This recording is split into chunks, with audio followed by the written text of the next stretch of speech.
I wrote a lot of books about behavior psychology, and they were mostly behavior therapy workbooks for people. And one of the exercises was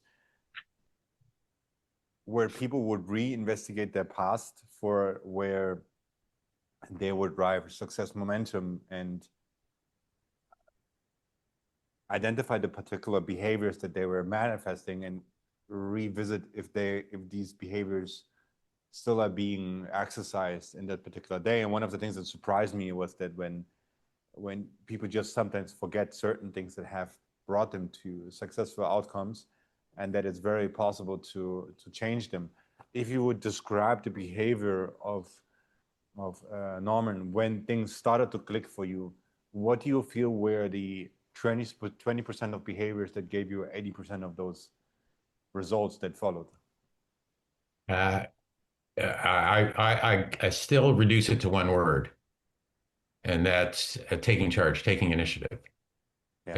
It was a change of mindset. I was no longer going to let my life happen to me, my career happen to me, and that if I took active steps every single day to control the outcome of what the day was going to be, it was going to be a much better day.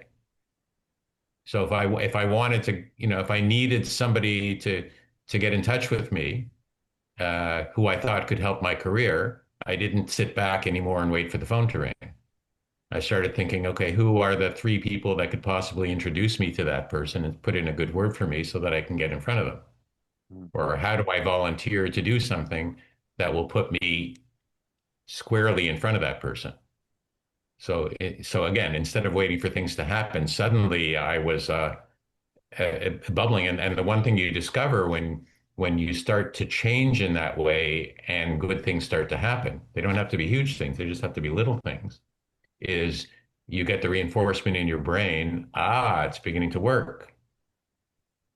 All right, so what else can do? And it kind of feeds on itself as as your neural loops are changing. You're making new connections in your brain. The dopamine feels great, and that just eggs you on to keep doing it and to try something new. To the point where, and I'm fond of saying is it's like you can't ever stop. Like even when you get to my age now at almost 70, you can't ever stop. It's you're a shark. You need to keep swimming or you're going to fall back and die. You can't breathe. And that means continually trying things I don't know how to do.